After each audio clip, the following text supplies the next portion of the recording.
बिहार को धोखा देने का काम किया। कई रैलियां कर चुके, लेकिन प्रधानमंत्री मुद्दे की बात नहीं करते हैं। प्रधानमंत्री गरीबी का ग नहीं बोलते। आप सबसे पहले देश के युवाओं को ये बताइए, बिहार के युवाओं को ये बताइए कि आपने हिंदुस्तान के युवाओं को कितना रोजगार दिया, कितनी नौकरियां दी। यहां हाथ उठा के दिखाओ भैया, बेरोजगार, ये बेरोजगार हाथ उठा के दिखाओ। ये है नरेंद्र मोदी का नतीजा, इनकी पॉलिसी का नतीजा। प्रधानमंत्री केवल नफरत फैलाने के लिए बिहार आते हैं। बहुत देर कर दी हुजूर आते आते, अब तो निकल गया समय। अब आकर आप क्या बताइएगा और किस मुंह से बिहारियों के पास जाइएगा। पर अगर ऐसे नेताओं को चुनाव में भी जनता की याद ना आए तो क्या उम्मीद रखते हैं ये कि जनता इनको क्यों याद रखेगी। बिहार में आज तेजस्वी यादव और राहुल गांधी की रैलियों का शो चल रहा है। एक नहीं, दो नहीं, बल्कि तीन रैलियां दोनों साथ कर रहे हैं। और ऐसे में पीएम मोदी पर जमकर हमला बोला है दोनों ने। तो इधर दोनों को जवाब दिया है चिराग पासवान ने। नमस्कार, दर्श न्यूज में आपका स्वागत है। मैं हूं अनुराग। आज चुनाव प्रचार में राहुल गांधी बिहार आए हैं। जी हां, आखिरी चरण के चुनाव प्रचार के पहले राहुल गांधी की बिहार में एक दो नहीं बल्कि तीन रैलियां हैं और तीनों में वो तेजस्वी यादव के साथ गरजेंगे। पहली रैली हो चुकी है और इस रैली में उन्होंने प्रधानमंत्री नरेंद्र मोदी पर, चाहे तेजस्वी हो या फिर राहुल गांधी, दोनों ने मिलकर प्रधानमंत्री नरेंद्र मोदी पर हमला बोला है और मसला रोजगार का सबके सामने रखा है। तो क्या कुछ कहा तेजस्वी यादव ने और क्या कुछ कहा राहुल गांधी ने, दोनों को बारी बारी से सुन लीजिए आप। मोदी जी, भाजपा के लोगों का जो हिडन एजेंडा है, देश के संविधान को खत्म करना, लोकतंत्र को खत्म करना, तो इस अवस्था में तेजस्वी बैठने वाला नहीं है। लोकतंत्र को, संविधान को बचाने के लिए जो कुर्बानी देनी पड़ेगी, उस कुर्बानी को हम लोग देने का काम करेंगे। प्रधानमंत्री जी को 40 में से 39 सांसद बिहार ने दिया, लेकिन प्रधानमंत्री जी ने बिहार के साथ सौतेला व्यवहार किया, बिहार को धोखा देने का काम किया। आज प्रधानमंत्री जी कई बार, 13-14 बार बिहार आ चुके, कई रैलियां कर चुके, लेकिन प्रधानमंत्री मुद्दे की बात नहीं करते हैं। प्रधानमंत्री गरीबी का ग नहीं बोलते, बेरोजगारी का ब नहीं बोलते, महंगाई का म नहीं बोलते। प्रधानमंत्री केवल नफरत फैलाने के लिए बिहार आते हैं और नफरत फैलाने का काम करते हैं। लेकिन इस बार बिहार की जनता नफरत के झांसे में, झूठ के प्रचंड में फंसने वाली नहीं है। इस बार प्रधानमंत्री से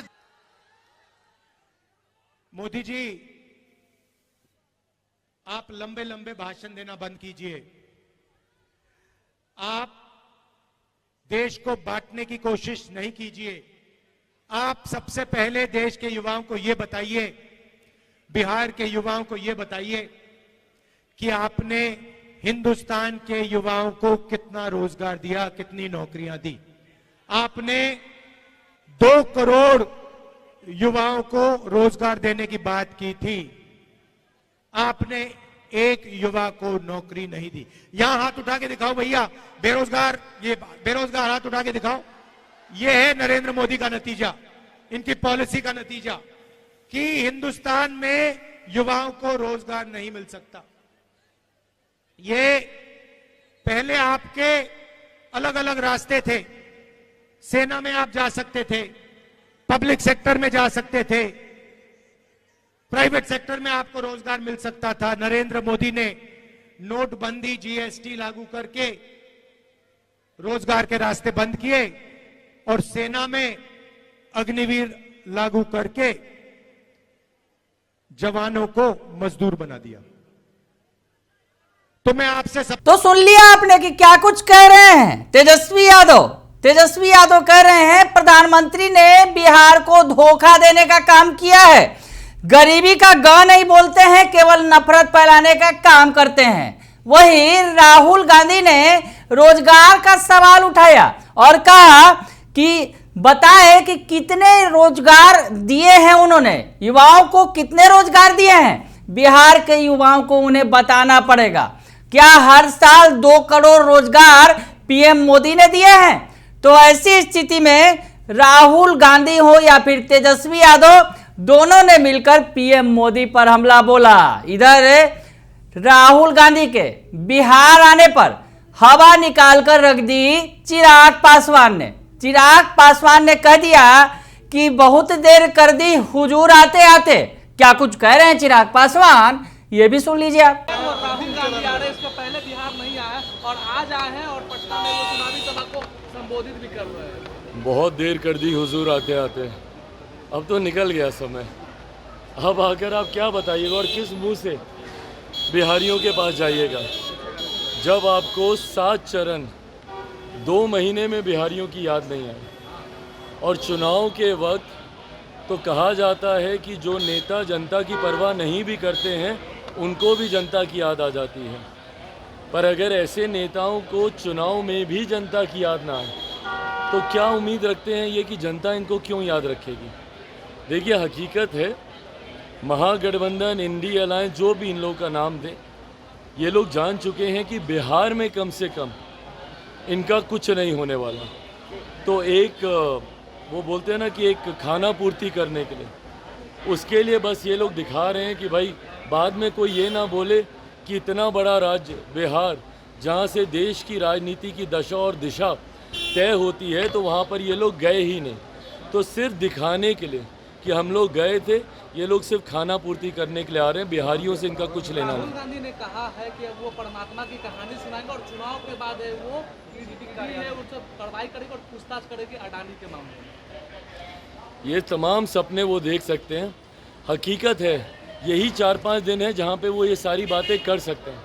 4 तारीख को जब परिणाम आ जाएंगे, तो फिर हाथ कंगन को आरसी, उस वक्त तो सब पता चल ही जाएगा ना कि क्या हुआ क्या नहीं। उसके बाद तो बोलने लायक ना ये बचेंगे, ना इंडिया अलायंस के कोई बचेंगे। जितने लोग अभी भाषणबाजी, बयानबाजी, बड़ी बड़ी बातें, भौकाल पानी बनाया जा रहा है, 1 तारीख को समीक्षा बैठक करेंगे। अरे भैया, जो लोग चुनाव से पहले एक साथ नहीं आ पाए, चुनाव में सीटों का बंटवारा एक साथ नहीं कर पाए, वो लोग 1 तारीख को ये लोग बैठेंगे, समीक्षा करेंगे कि कितनी सीटों पे, 300 प्लस सीटों पे चुनाव ये लोग जीत रहे हैं और प्रधानमंत्री कौन होगा। बड़ा बड़ा भौकाल पानी, ताकि 7वें चरण के मतदान पर उसका असर पड़े। हकीकत है, होना जाना कुछ नहीं है। और ये लिख के ले लीजिए, इस बार एनडीए की सरकार सबसे ज़्यादा, इतिहास में सबसे ज़्यादा सीटों से इस बार हम लोग सरकार बनाने जा रहे हैं। 6 चरण का मतदान इस बात पर मोहर लगा चुका है। 7वां चरण एक औपचारिकता है, संख्या को बढ़ाने को लेकर। 32 साल के युवा से डर गए हैं। 32 साल, 34 साल। देखिए, हाँ, उम्र ठीक कर लें, 34 साल। देखिए, इतना गुरूर किसी को नहीं होना चाहिए। आज आप 34 साल के हैं, वो दिन दूर नहीं जब आप भी 70-74 के होंगे। ऐसे में जब वो व्यक्ति कह रहे हैं, वो अपने अनुभव से कह रहे हैं। मैं हमेशा उम्र का, तजुर्बे का, उनके सम्मान करने का मैं पक्षधर रहा हूँ। मेरे प्रधानमंत्री आपको धमकी नहीं दे रहे हैं, आपको सुझाव दे रहे हैं, और जो प्रत्यक्ष है उसी की जानकारी दे रहे हैं। क्या आपके ऊपर मामला नहीं चल रहा? क्या बेल का मामला आपके ऊपर नहीं है? ज़मीन, नौकरी के बदले ज़मीन, ये तमाम मामलों में आपके परिवार के लोग उलझे हुए नहीं हैं। तो अगर कोई प्रधानमंत्री अपने अनुभव से आपको सुझाव दे रहे हैं, तो उसको मानना चाहिए, ना कि इस तरीके से किसी की उम्र का कटाक्ष करना चाहिए। उम्र किसी की नहीं ठहरती है। आज आप उम्र के इस पड़ाव में अपने आप को युवा नेता कहते हुए गर्व नहीं करते। कुछ समय पहले जेपी आंदोलन में आपके पिता भी युवा नेता थे, मेरे पिता भी थे, सबके थे। उम्र का ये पहिया चलता रहता है, किसी को उम्र को लेकर इस तरीके से कटाक्ष करना ये अच्छी बात नहीं है। तो चिराग पासवान को भी सुन लिया आपने। चिराग पासवान ने कह दिया काफी देर कर दी है, और शायद इसलिए आए हैं कि कल को कोई ना कहे कि राहुल गांधी बिहार नहीं आए, बिहार के लोगों से उन्हें प्यार नहीं है। 6 चरण बीत चुके, 7वां चरण का चुनाव हो रहा है, आखिरी दौर चल रहा है, तब राहुल गांधी आ रहे हैं। वैसे में कोई फायदा होने वाला नहीं है। और तेजस्वी यादव पर भी उन्होंने हमला बोल दिया और कह दिया कि तेजस्वी यादव जो है प्रधानमंत्री के उम्र का मजाक उड़ा रहे हैं, जिस तरह से वो सही नहीं है। किसी के उम्र का मजाक नहीं बनाना चाहिए। तो चिराग पासवान ने नसीहत भी दे दी और खिंचाई भी कर दी और कह दिया कि बहुत देर कर दी हुजूर आते आते। बने रहिए दर्श न्यूज के साथ, तमाम खबरों से आपको अपडेट रखेंगे। फिलहाल के लिए इतना ही, धन्यवाद।